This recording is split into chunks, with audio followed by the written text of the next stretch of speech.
بستان.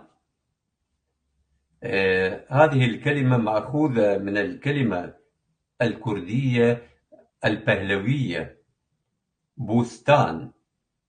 فبوستان تتألف من كلمتين. فهذه معظم الكلمات الكردية مركبة، ولذلك عند تفكيك الكلمة المركبة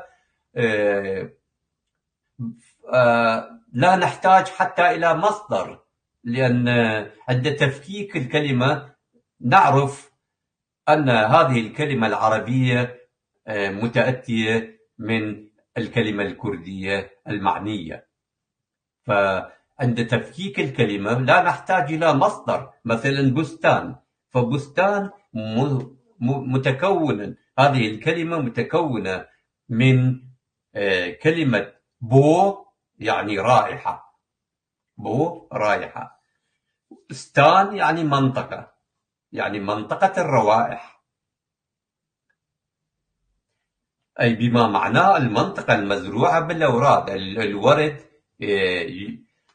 يعطي روائح زكية،